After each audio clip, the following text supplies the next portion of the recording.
who are also suffering. I will ensure that I fight for people in this country to access justice, to get justice, to ensure that that which belongs to them, that which they deserve, they get in the society. So I will give an opportunity to a few just to say a word. These people, the mistakes that they committed is just lack of an opportunity in this country. There are no jobs. Some were involved in gambling so that they could make both ends meet. Others were hawkers, were arrested as they were trying to fend for their families.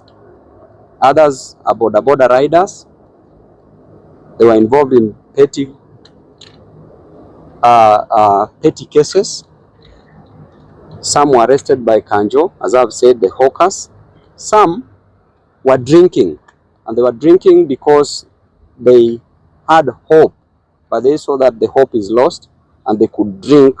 Hapa hawa majamaa wanataka kwenda kwa familia zao, hatutaki ku spend time mingi sana hapa. Sawa sawa. Thank you very much Kenyans. Today we are here at Nairobi West Prison. I've come here today having been admitted to the bar as an advocate of the High Court. I've chosen to come here today to help and to fight for the meek in the society, for the weak in the society, for the forgotten in the society, for the downtrodden in the society, for those people who are less privileged. These gentlemen who are behind me are convicts who are arrested and convicted, sentenced. There were different sentences that were pressed on them, varying from months to years, and they are here today because they cannot and they are not in a position to afford the fine that was pressed against them. And I want to assure them that as a member of parliament and as an advocate of the High Court, it is my responsibility to fight for the downtrodden. I've come here today, I've cleared all their fines that they were charged, and today they will be happy to join their family members. And I also want to advise them that as they go back to the society, they should remember that it is the responsibility of a man to work, it is the responsibility of a man to provide for the family, it is the responsibility of a man to ensure that they don't sleep. Why?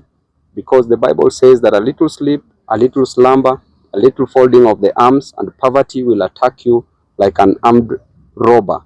That is in Proverbs. And therefore, as an advocate, I chose to come today to release my brothers who are here at the prison. We've managed to release close to around 40 that are going home. In other prisons, we are also doing the same. We started this work from the time that I was admitted, and I want to appreciate the effort that was employed by one Eve Kirote, who works as an organization called Hope Beyond Bars. She's a lady who's been working so hard together with other prisoners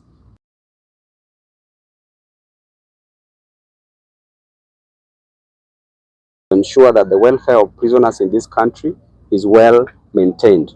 Today I'm here to spend time and to release my brothers who are here today, because I know that they are the reason why I'm here today. If I remember, my upbringing was so messed up, brought up in poverty with so much harassment, and I said that the best course that would help the downtrodden in the community was to pursue law. And that law is not for me, is not for my family members, but it is for my brothers who are here and my sisters who are also suffering. I will ensure that I fight for people in this country to access justice, to get justice, to ensure that that which belongs to them, that which they deserve, they get in the society. So I will give an opportunity to a few just to say a word. These people, the mistakes that they committed is just lack of an opportunity in this country. There are no jobs. Some were involved in gambling so that they could make both ends meet. Others were hawkers, were arrested as they were trying to fend for their families. Others are border riders. They were involved in petty cases. Some were arrested by Kanjo, as I've said, the hawkers. Some were drinking, and they were drinking because they had hope, but they saw that the hope is lost, and they could drink so that they could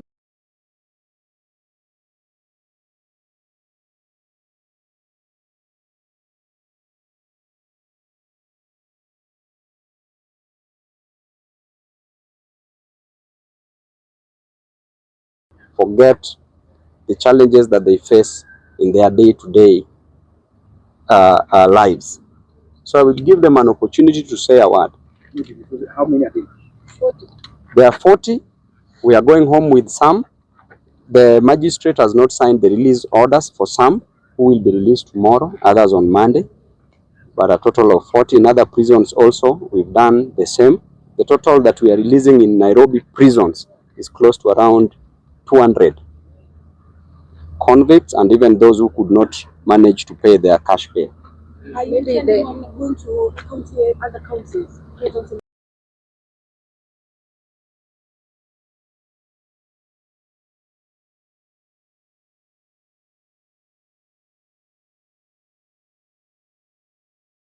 We are planning to do that. It is one of my, there's something we are working together with Eve, that will be going across the country in different prisons. We are not only going to release some of the prisoners we are working on petty offenses, those who committed petty offenses.